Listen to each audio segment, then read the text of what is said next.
नमस्कार साथियों, आज हम जीवन के कुछ ऐसे अनछुए पहलुओं पर चर्चा करेंगे जो मानव जीवन की सभ्यता से लेकर और आज तक जो भी उसने कुछ अपने जीवन में जोड़ा है और जीवन को खूबसूरत बनाया है, ऐसे पहलुओं को देखने के लिए हम इस बात की ओर बढ़ेंगे कि जब मानव इस धरती पर आया हुआ होगा तो वह सबसे पहले बोलना सीखा। बोलने के साथ साथ उसने गुफाओं के अंदर रहने की उसने प्रवृत्ति अपनाई और गुफाओं में जब रहा होगा तो गुफाओं में खाली समय में क्या करे ऐसा सोचा होगा और इस खाली समय में उसने सबसे पहले भित्ति चित्रों पर उसने खुदाई शुरू की। भित्ति चित्रों पर उसने चित्र बनाना शुरू किया और उसने ऐसे ऐसे कारनामे किए जो आज ऐसा देखने में लग रहा है कि आज हम उसको पढ़ेंगे। प्यारे बच्चों, आप अपनी कक्षा में बैठे हुए आप कोई भी एक चित्र बनाएं, कोई भी जो आपके मन में ऐसा भाव हो कि मैं इस चित्र को बनाकर अपनी अभिव्यक्ति कर सकता हूँ। आदि मानव भी ठीक इसी तरह से चित्रों के माध्यम से अपने भावों को अभिव्यक्त किया और प्रागैतिहासिक युग से पहले वही भाव चित्र इंसान को इंसान से जोड़ने का काम किया। जब से मानव सभ्यता का उदय हुआ लगभग 6000 साल पहले, उसके बाद इंसान ने लिखना शुरू किया, लोगों के सामने अभिव्यक्त करना शुरू किया। यह अभिव्यक्ति का जो भाव था, वही अभिव्यक्ति का भाव वह कला बन गया और उसके लिए उसने साहित्य को लिया, संगीत को लिया और कला को लिया। तभी तो भर्तृहरि ने लिखा है, साहित्य संगीत कला विहीन साक्षात पशुपुच्छ विषाणहीन। तो कहीं न कहीं साहित्य संगीत कला मनुष्य के जीवन से शुरुआती दौर से जुड़ी रही। इसके बगैर मनुष्य साक्षात बिना पूंछ के पशु के समान। तो इसलिए हम इन बातों की चर्चा करेंगे और आगे बढ़ेंगे, देखेंगे कला क्या है। कला सीधे शब्दों में कहूं तो मस्तिष्क में चल रही हजारों प्रकार की कल्पनाओं का एक क्रियात्मक रूप है, जिसको हम अपने बुद्धि के द्वारा रचना का रूप देते हैं। यह कला एक प्रकार का कृत्रिम निर्माण है। यह मनुष्य शारीरिक और मानसिक कौशलों के द्वारा अपने जीवन में अपनाता है और वह एक कलाकार के रूप में उभरता है और उसी को हम कला कहते हैं। इसमें आप देखेंगे कि पाठ है भारतीय कलाएं और भारतीय कलाएं में जो अधिगम है, बच्चों को क्या क्या सिखाना है। इसमें हम देखेंगे कि विद्यार्थी भारत की विविध संस्कृतियों और लोक कलाओं के महत्व को समझ पाएंगे। लोक कलाओं के शास्त्रीय आधार को अपने जीवन से जोड़ पाएंगे। विद्यार्थी चित्रकला, संगीत कला, नृत्य कला, इन सब कलाओं में रुचि ले सकेंगे और भारत की संस्कृति में निहित वसुधैव कुटुंबकम की भावना को विकसित कर पाएंगे। इस तरह से वे भारतीय सांस्कृतिक विरासत को जान पाएंगे, क्योंकि साहित्य, संगीत और कला ये हमारी विरासत है। इसके साथ ही कला का मानव जीवन के साथ संबंध क्या रहा कि जीवन तो ऊर्जा का सागर है। जब अंतश्चेतना जागृत होती है, जो ऊर्जा हमारे जीवन को उभारती है, वह वास्तव में कला के साथ हमको जोड़ती है। इसीलिए तो कहा जाता है कला जीवन को सत्यम शिवम और सुंदरम से समन्वित करती है। इसके द्वारा ही बुद्धि, आत्मा का सत्य स्वरूप झलकता है। आप देखेंगे कि भारत में कलाओं के अनेक रूप हैं। आपके सामने कुछ छवियां रखी गई हैं जो भरतनाट्यम की छवि है, और दूसरी मूर्ति कला है। भारत में मूर्ति कला का उदय ऐसा लगता है कि गुप्त काल में, या यूं कहें कि मौर्य वंश के शासक में सम्राट अशोक ने जगह जगह जब शिलालेख खुदवाए थे तो उस समय गौतम बुद्ध की छवियों को उन्होंने प्रस्तुत किया, ईसा की 6ठी शताब्दी में। लेकिन ईसा की 4थी शताब्दी से ही हमारे इतिहास में मूर्तिकला का जन्म माना जाता है, ऐसा देखा गया।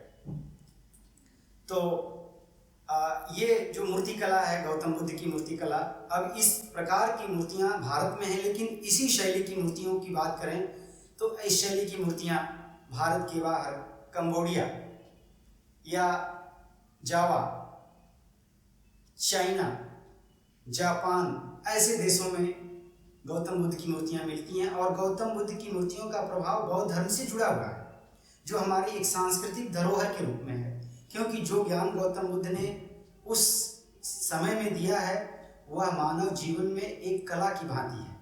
क्योंकि उनका एक ही उद्देश्य था कि जो दुख है इसका कारण क्या है, और वास्तव में दुख के कारण को जानने के लिए उन्होंने जो ज्ञान दिया, जो व्यक्ति ये जान ले कि यह जीवन का उद्देश्य क्या है, तो जब जीवन के उद्देश्य को वह जान पाएगा तो निश्चित ही कहा गया इसलिए कि जीवन ही कला है।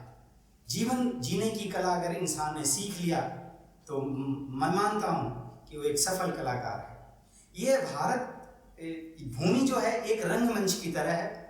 इस पाठ में हम देखेंगे, दरअसल ये पाठ राष्ट्रीय शैक्षिक अनुसंधान एवं प्रशिक्षण परिषद को असम सरकार और मिजोरम सरकार के सांस्कृतिक मंत्रालय की ओर से भेंट किए गए हैं।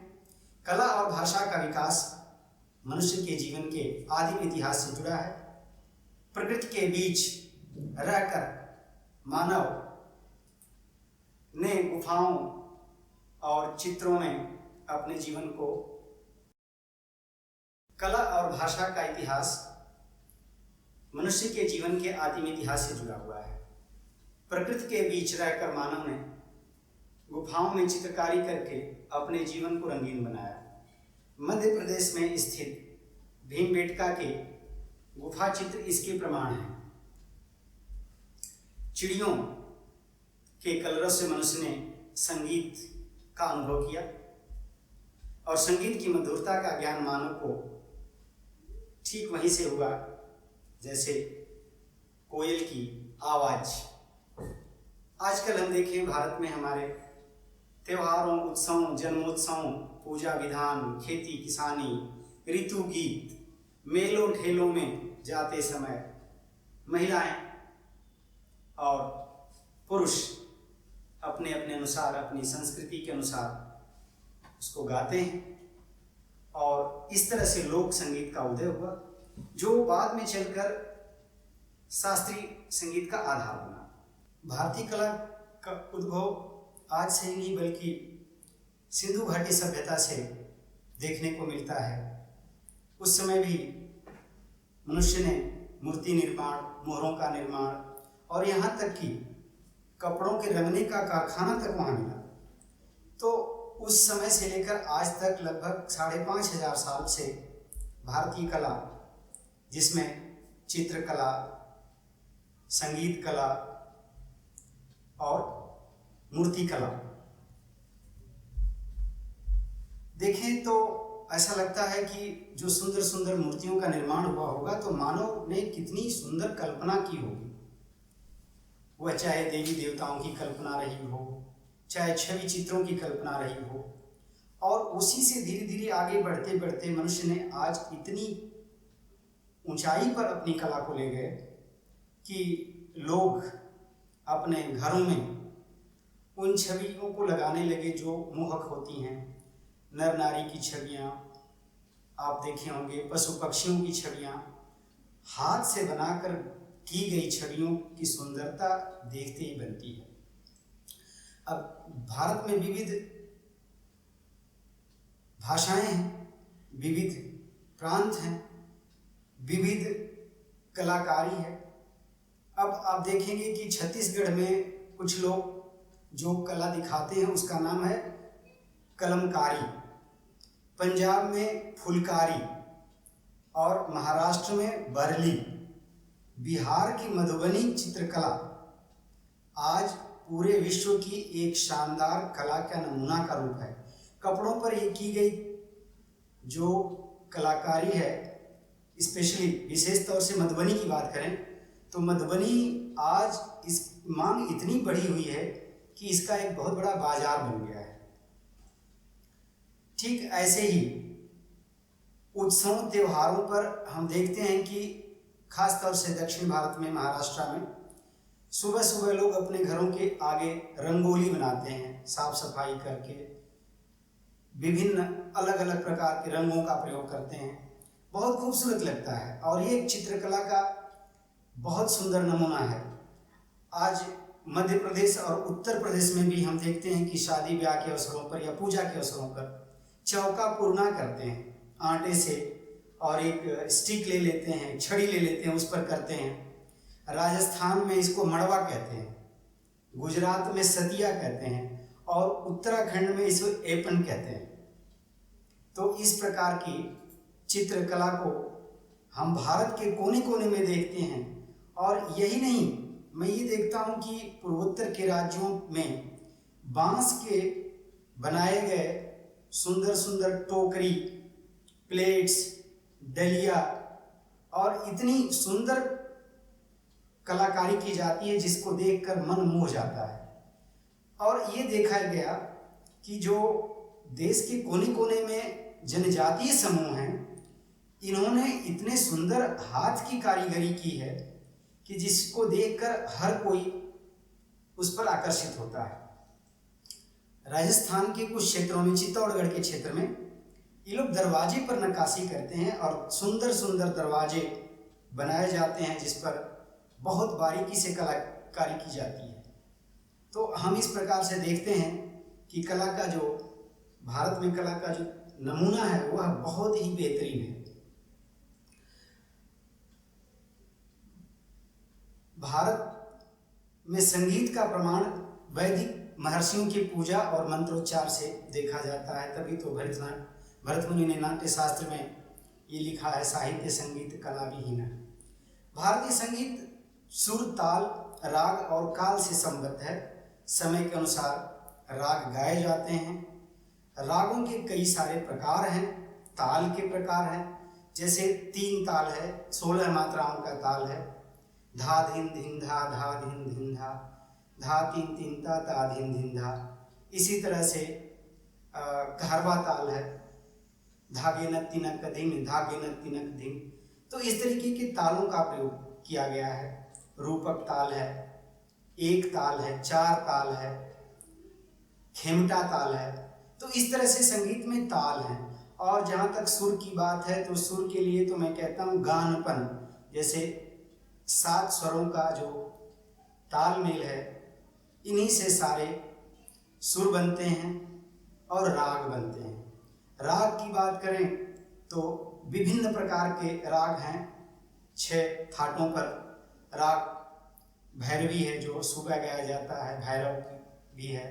राग भीम पलासी है, राग कलावती है, राग बिहाग है, राग काफी है, खमाज है।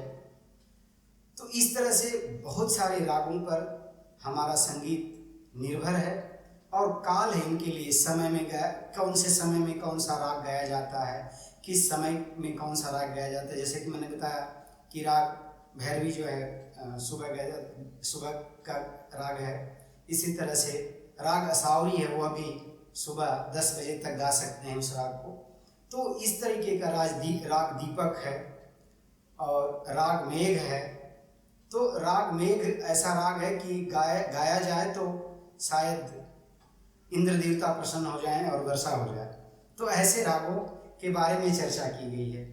और आगे आपके सामने देखिए, भारत के कुछ ऐसे कलाकार हैं जो इन क्षेत्रों में अपना वर्चस्व जमाए हुए हैं और आप इनसे प्रेरणा ले सकते हैं कि हमें भी अपने जीवन में कुछ ऐसा करना चाहिए जिससे लगे कि नहीं, जीवन खाली नहीं है और खुशियों से भर दें। आप लोगों को इसमें कुछ बोधात्मक प्रश्न हैं। पंजाब, बिहार, महाराष्ट्र, छत्तीसगढ़ की चित्रकारी को क्या क्या नाम दिया गया है? भारतीय संगीत की क्या विशेषताएं हैं? गिरिजा देवी को क्यों याद किया गया है? गिरिजा देवी मिर्जापुर के पास बनारस के साथ जुड़ी हुई हैं और गिरिजा देवी का लोकगीत मिर्जापुरी कजरी बहुत प्रसिद्ध है, मैं आप लोगों को सुनाऊंगा। रंगोली जैसी कला को अलग अलग प्रदेशों में किन किन नामों से जाना जाता है? अजंता की गुफाओं के चित्र किस राज्य में स्थित हैं? भारतीय चित्रकला का विकास भारत के से बाहर कैसे हुआ? इन प्रश्नों को विचार करें और इन प्रश्नों का उत्तर ढूंढें विद्यार्थी। भारतीय नृत्य कला कहा जाता है कि नृत्य यानी अभिनय, भाव को भंगिमा के रूप में प्रस्तुत करना। उत्तर प्रदेश में कथक, कर्नाटक और आंध्र प्रदेश में भरतनाट्यम, ओडिशा में ओडिसी, केरल में मोहिनीअट्टम और कथकली ये भारतीय कलाओं के अद्भुत शास्त्रीय नृत्य हैं। लोक नृत्यों में असम का बिहू, पंजाब का गिद्धा भांगड़ा, गुजरात का डांडिया रास, मिजोरम और नागालैंड का बांस नृत्य लोकप्रिय है। देखें तो महाराष्ट्र में एक बहुत प्रसिद्ध नृत्य है जिसको लावनी कहा जाता है और राजस्थान का घूमर। कृषक समुदाय में भी फसलों की रुपाई और कटाई के समय उत्सव मनाए जाते हैं और ऐसे समय में भी नर्तकी हाथ में हाथ मिलाकर एक दूसरे के साथ नृत्य करते हैं, झूमते हैं और झूम झूम कर जो उनका नृत्य होता है वह तो देख कर के हर कोई यही सोचता है कि हम भी उनके साथ जुड़ जाएं और इन्हीं के साथ मिल करके और ऐसे ही अपने पैरों को उठाएं, अपने पैरों को गिराएं। ये देखकर ऐसे लगता है कि भारतीय कलाएं कहीं न कहीं एक अद्भुत साहचर्य की भावना की प्रतीक है। यह भावना ही वसुधैव कुटुंबकम की भाव को जोड़ती है। आज भारत का नृत्य केवल भारत में नहीं बल्कि विश्व के कोने कोने में भारतीय कलाकार जाकर इन कलाओं का प्रदर्शन करते हैं और पूरे विश्व को भारत के साथ जोड़ते हैं। यह कला आज तकनीकी रूप से लोगों को सीखने सिखाने का काम कर रही है। लोग अपने घरों में बैठकर भी ऐसी कला को सीख रहे हैं जो ये हमें बताती है कि हम भारतीय संस्कृति में नृत्य कला जो है किस तरह से वसुधैव कुटुंबकम को यानी पूरे विश्व को एक साथ जोड़ने का काम कर रही है।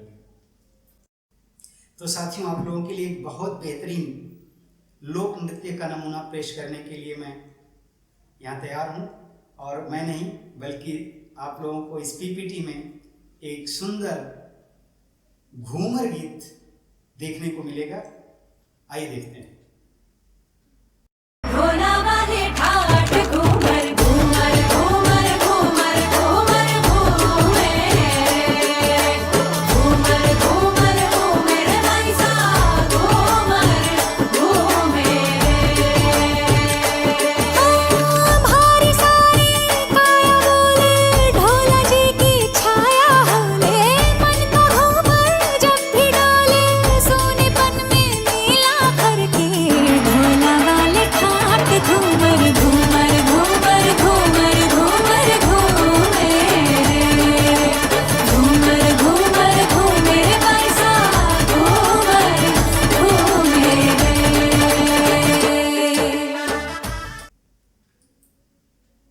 आप लोगों ने देखा होगा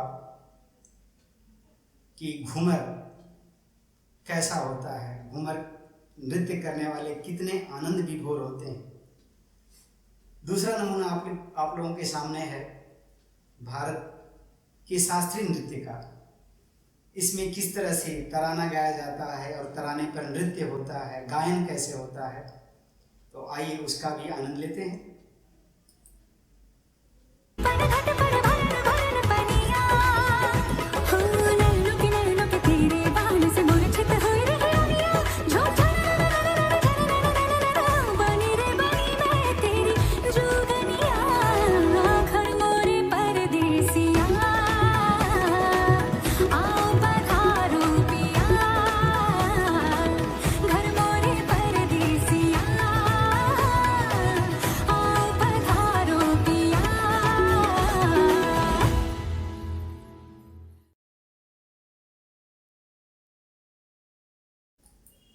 मुझे आशा नहीं पूरा विश्वास है कि आपने इन दोनों नृत्यों का बाखूबी मजा लिया होगा और इस मजे लेने के साथ साथ आपने सीखा भारत की विविध संस्कृतियों, लोक कलाओं के बारे में और लोक कलाओं का शास्त्रीय आधार क्या उसके बारे में।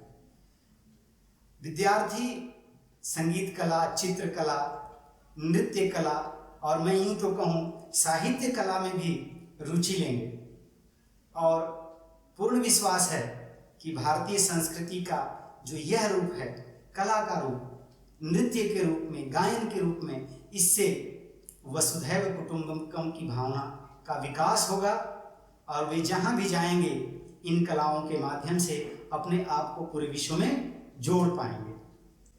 पाठ के बोधात्मक प्रश्न यहाँ पे दिए गए हैं। आप इन बोधात्मक प्रश्नों को देखेंगे, इनके उत्तर देखेंगे और इसमें आप देखेंगे कि इसके साथ ही मैंने कुछ वैकल्पिक प्रश्नों की श्रृंखला भी रखी है। वैकल्पिक प्रश्न आपके सामने हैं। इनको देखने के बाद आप ये देखेंगे कि इस पाठ से बहुत कुछ सीखने को मिला और मुझे पूर्ण विश्वास है कि आप लोगों को मेरी ये वीडियो पसंद आई होगी। इसके लिए मैं आप सबके प्रति आभार व्यक्त करता हूँ। धन्यवाद।